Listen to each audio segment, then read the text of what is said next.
माटी की पुकार। दोस्तों नमस्कार। भारत जोड़ो यात्रा में आपका स्वागत है। आज के मॉडर्न टाइम में भाग दौड़ भरी दुनिया में शोर शराबों के बीच मिट्टी की पुकार हमें सुनाई नहीं देती है।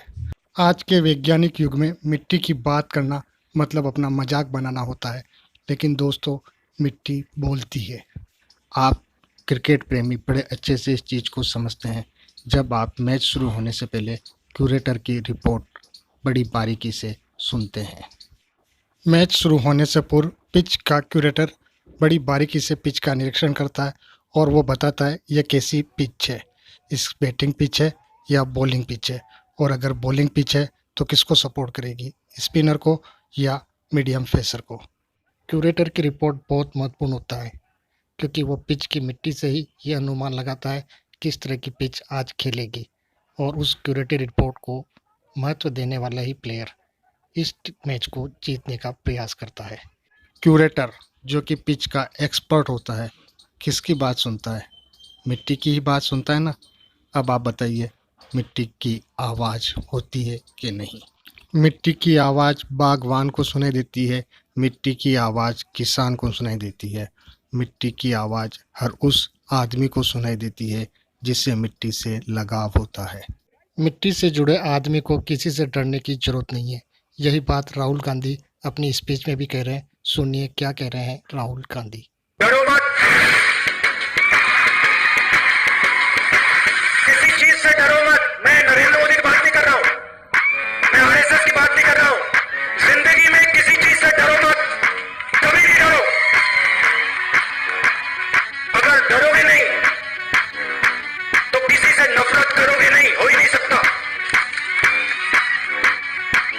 तो अपने दिल में से डर को निकाल दो, और जो ये देश है इसमें नफरत मत फैलाओ, इसमें भाईचारा और प्यार फैलाओ। देशभक्ति करनी है। देशभक्ति देश को बांटने से नहीं होती। एक तरफ झंडे को सलूट मारा, दूसरी तरफ एक भाई को दूसरे भाई से लड़ा दिया, ये देशभक्ति नहीं है, ये देश को कमजोर करने का काम है। तो नांदेड़ महाराष्ट्र हिंदुस्तान के युवा से मेरा एक ही मैसेज है, डरो मत और नफरत को अपने दिल से मिटा दो, और देश के लिए काम करो। बहुत बहुत धन्यवाद, नमस्कार, जय हिंद। दोस्तों हमारे देश में एक डर का माहौल बन रहा है। उसी माहौल को मद्देनजर रखते हुए राहुल गांधी ने यह बात कही है। चुनावी भाषण में सरकार के नुमाइंदे कह रहे विकास बड़ी तेजी से हो रहा है और विकास का मॉडल समझ में नहीं आ रहा है। महंगाई को विकास का सपोर्टर समझा जा रहा है, और हमारे गृह मंत्री जी अपने चुनावी भाषण में कहते हैं भव्य कॉरिडोर बनाया जा रहा है। मंदिरों के समक्ष भव्य कॉरिडोर भव्यता की निशानी है या विकास की, यह समझ से परे है। मोदी जी ने कांग्रेस पार्टी वोट बैंक की लालच में डरकर हमारे आस्था केंद्रों का सम्मान नहीं करती। मोदी जी ने राम जन्मभूमि का शिलान्यास किया, औरंगजेब ने तोड़े हुए काशी विश्वनाथ मंदिर के कॉरिडोर को फिर से बनाने का काम किया।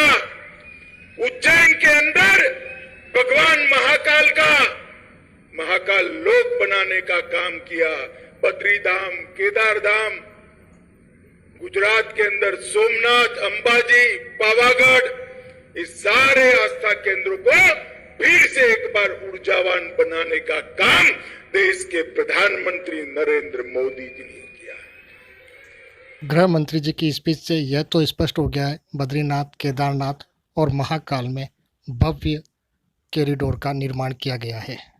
भव्यता और विकास दोनों ही की मार्ग अलग अलग होते हैं। विकास से भव्यता प्राप्त की जा सकती है, परंतु भव्यता से विकास प्राप्त नहीं किया जा सकता है। आपको भव्यता और विकास में अंतर को समझना होगा। क्या यह भव्यता ही विकास है? मेरी समझ से परे है। मेरा यह मानना है, प्राचीन इमारतों के आगे भव्यता के कॉरिडोर बनाकर आप उस प्राचीनता की महानता और विशालता को छिपा रहे हैं। भव्यता के आवरण के पीछे आप बेरोजगारी, महंगाई जैसे मुद्दों को नहीं छिपा सकते हैं। ये मुद्दे बार-बार उठेंगे जब तक इनका सही समाधान नहीं होता है। विकास का सही मायने में अर्थ यही है, लोगों के पास रोजगार हो, काम-धंधे हो, व्यापार हो। मुझे तो बस एक ही अंतर समझ में आया है, आस्था से कुछ लोगों का पेट ज़रूर भर सकता है, लेकिन काम-धंधा, रोजगार, व्यापार से सभी का पेट भर सकता है। शायद यही सब भारत जोड़ो यात्रा में आपको समझाया जा रहा है। आप सभी को राम राम सा।